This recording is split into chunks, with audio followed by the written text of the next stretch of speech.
అందరికీ నమస్కారం. కవులు వర్ణనా నిపుణులు. కవిత్వం అంటే వర్ణనతో కూడుకున్నది. అందుకే కవిని వర్ణనా నిపుణ కవి అన్నారు. లోకోత్తర వర్ణనా నిపుణ కవి తస్య కర్మ కావ్యం అని అలంకార శాస్త్రం. లోకోత్తరమైనటువంటి విషయాల్ని వర్ణించేటువంటి వాడు కవి, అతను చేసేటువంటి కర్మయే కావ్యం అన్నారు. కౌతి శబ్దాయతే విమృశతి రసభావాన్ ఇది కవి తస్య కర్మ కావ్యం. అంటే రసభావములను వర్ణింపగలిగినటువంటి నైపుణ్యం గలవాడు కవి, అతను చేసేటువంటి పని కావ్యము అని అలంకారికులు పేర్కొన్నారు. మొత్తం మీద కవిత్వం అని అంటే అది వర్ణనలతో కూడింది అని అర్థం. కవి అంటే వర్ణనా ప్రియుడు, వర్ణనా నిపుణుడు అని అర్థం. అటువంటి వర్ణనా నిపుణులైనటువంటి కవులు ప్రతి భాషలోనూ చాలామంది ఉన్నారు. ఇక తెలుగు సాహిత్య విషయానికి వస్తే అటువంటి కవులు వందలాదిగా ఉన్నారు. అటువంటి గొప్ప కవుల్లో భట్టుమూర్తి ఒకడు. ఏ విషయాన్ని వర్ణించాలన్నా ప్రతిభ ఉండాలి. ప్రతిభ లేనటువంటి కవి వర్ణనలు చేయలేడు. అటువంటి ప్రతిభతో కూడినటువంటి కవులు చేసినటువంటి వర్ణనలు చాలా మనోజ్ఞంగా ఉంటాయి.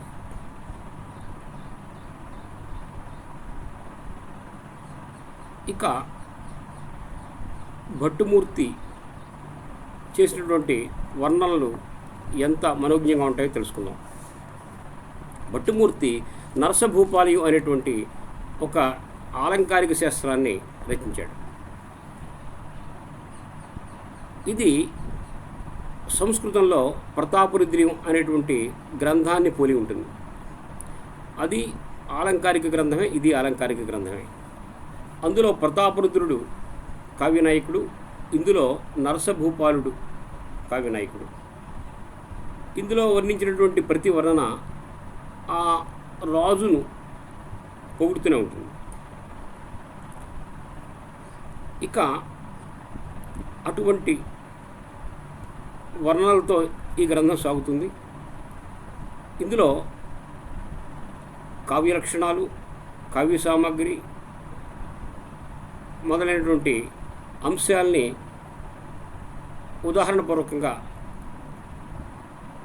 నిరూపించేటువంటి గ్రంథం ఇది. ఇక్కడ కవికి సామాన్య మనిషికి ఉండేటువంటి తేడా ఏంటంటే, సామాన్యమైనటువంటి మనిషి చూసి ఆనందిస్తాడు. కవి చూసిన దాన్ని వర్ణించి ఆనందింపజేస్తాడు. దర్శనాత్ వర్ణనాచ్యాధ రూఢ లోకే కవిశ్రుతి అంటారు. దర్శించింది ఆయన వర్ణించగలడు, వర్ణించి అందరినీ ఆనందింపజేయగలడు. మనం చూసి ఆనందిస్తాం, ఎన్నో దృశ్యాలు చూస్తుంటాం, అవి చూసి మనం ఆనందిస్తాం. కానీ కవి ఆ దృశ్యాల్ని వర్ణించి అందరినీ ఆనందింపజేస్తాడు. ఇక ఏనుగుని మనం పరిశీలిస్తే ఏనుగు యొక్క తల మధ్యలో చొట్టపడిపోయి ఉంటుంది. అలాగే చంద్రమండలం 16 ముక్కలైపోయి ఉంటుంది. అలాగే ఈ భూమిని మోసేటువంటి పన్నగపతి ఆదిశేషువు తల 1000 ముక్కలైపోయింది. పద్మాన్ని మనం పరిశీలించినట్లయితే 100 దళాలుగా విడిపోయింది. వీటి కారణం మనకు తెలీదు. వీటి కారణాన్ని కవి ఎంత అద్భుతంగా ఊహిస్తున్నాడో చూడండి. ముందుగా పద్యం చూద్దాం. నీ కీర్తికనయని నెగడిన సురదంతి శిరము మధ్యే భిన్న తరము కాదే. నీ కీర్తితో సమానమవుదామని ఆ ఐరావతం సురదంతి దేవతల యొక్క ఏనుగు ప్రయత్నించింది, అందుకని దాని తల పగిలింది. నీ కీర్తికనయని నెగడిన సురదంతి శిరము మధ్యే భిన్న తరము కాదే. నీ కీర్తితో ప్రతి నెరసిన ఇందుమండలము 16 ఖండములుగాదే.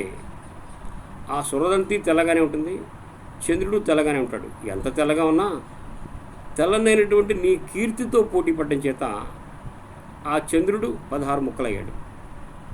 నీ కీర్తితో ప్రతి నెరసిన ఇందుమండలము 16 ఖండములుగాదే. నీ కీర్తి నొరసిన కాకోదర స్వామి తల సహస్రచ్ఛిదాకులముగాదే. నీ కీర్తితో సమానమవుదామని ప్రయత్నాలు చేసినటువంటి ఆ ఆదిశేషుని యొక్క తల 1000 ముక్కలైంది. అంటే ఆయనకి 1000 పడగలు ఉన్నాయి కాబట్టి ఆ పడగలను 1000 ముక్కలుగా ఇతను ఊహిస్తున్నాడు. అతని తల ఎందుకు 1000 ముక్కలైంది? నీ కీర్తితో పోటీ పడ్డాడు వెర్రి నాగన్న. నీ కీర్తి మూల పూనిన ధవళంభోజతది శతధాదళితంబుగాదే. నీ కీర్తితో పోటీ పడదామని ఆ తెల్లతామరలు ప్రయత్నించి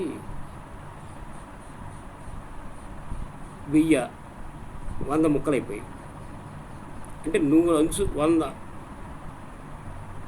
దళాలుంటే దాన్ని పద్మం అంటాం, కమలం అంటాం.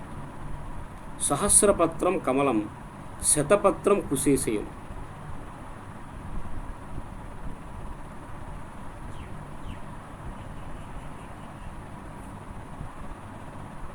సహస్రపత్రాన్ని కమలం అంటాం, శతపత్రాన్ని కుశేషం అంటాం. అవి ఎందుకని అలా 1000 ముక్కలుగా 100 ముక్కలుగా అది చీలిపోయి అంటే నీ కీర్తితో పోటీ పడ్డం వల్ల అంటూ ఏమంటున్నాడు చూడండి. అహహ నీ కీర్తి కవనిలో అమరకరియు గిరియు. అంటే నిందలో రస్వదీర్ఘాలకి గీ గీ అనేటువంటి అక్షరాలు వస్తాయి. కుంభకర్ణుడు గింభకర్ణుడు, రావణుడు గీవనుడు అని. అలాగా అమరకరి గిరి అయిపోయింది.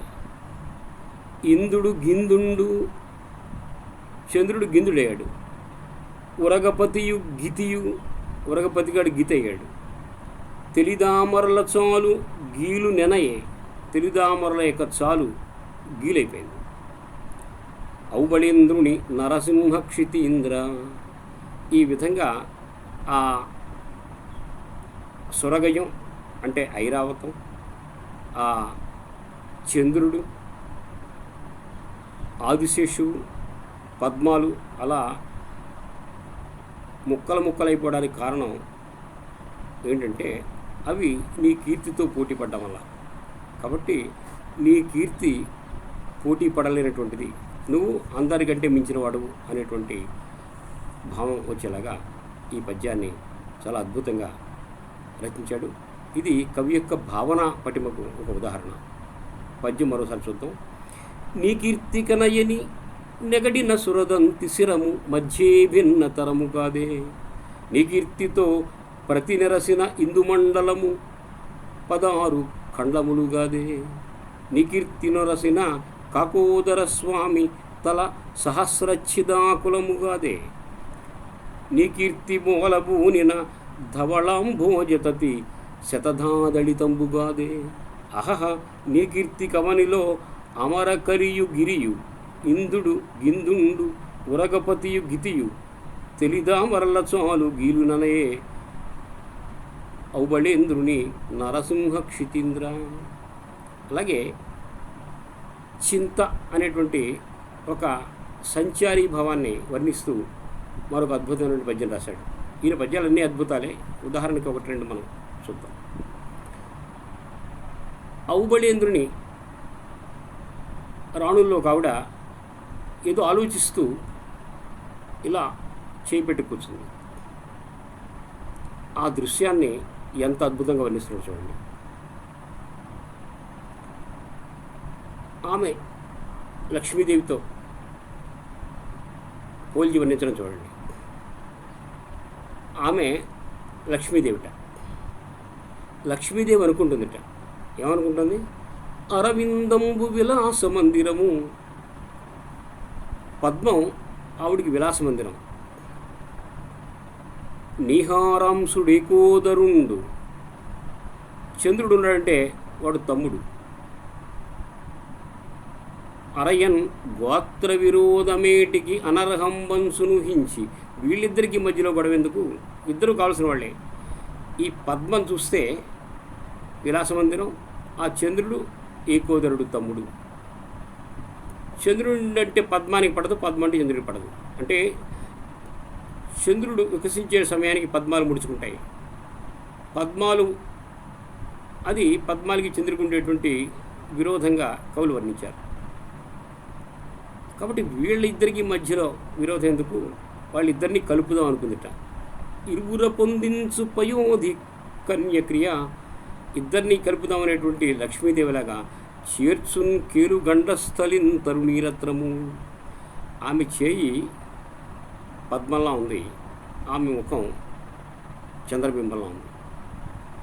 కాబట్టి ఆ చంద్రబింబం అనేటువంటి ఆ ముఖానికి ఈ పద్మం అనేటువంటి చేయిని చేర్చిందిట. ఆ ఇద్దరిని కలుపుదామని కలుపుతుందా అన్నట్లుగా చేర్చున్ కేలుగండస్థలిన్ తరుణీరత్నము. ఆమె అలా ఉందిట. చింత చేత, చింత అంటే ఆలోచన, నరసేంద్ర సాంద్రతేజు నిధి. లక్ష్మి అనుకుందిట, ఈ అరవిందం చూస్తే నాకు విలాసమందిరం, చంద్రుడు తోడబుట్టినవాడు, వీళ్ళిద్దరూ నాకు కావాల్సిన వాళ్ళే, వీళ్ళకి పరస్పరం వైరుధ్యం ఎందుకు అని ఇద్దరిని కలుపుదామా అనేటువంటి భావంతో వాళ్ళిద్దరిని కలుపుతుందా అన్నట్లుగా ఆమె ఉంది అన్నాడు. అంటే ఆమె పద్మం, ఆమె ముఖం పద్మంలా ఉంది, ఆమె ఆమె చేతులు పద్మాల్లా ఉన్నాయి, ఆమె ముఖం చంద్రబింబంలా ఉంది. ఈ చేయిని, ఆ పద్మం వంటి చేతిని ఆ ముఖం చంద్రబింబం వంటి ముఖంతో చేర్చి ఆవిడ ఆలోచిస్తుందట. ఆ చింత అనేటువంటి ఆ సంచారి భావాన్ని వర్ణిస్తూ కవి ఈ పద్యం చెప్పాడు. పద్యం మరోసారి చూడండి. అరవిందంబు విలాస మందిరము, నిహారాంసుడేకోదరుండు, అరయన్ గోత్ర విరోధమేటికి అనర్హంబంసు ఊహించి, ఇరువుర పొందించు పయోధి కన్యక్రియ, చేర్చున్ కేలుగండస్థలిన్ తరుణీరత్నము, చింతచేత నరసేంద్ర సాంద్రతేజోనిధి.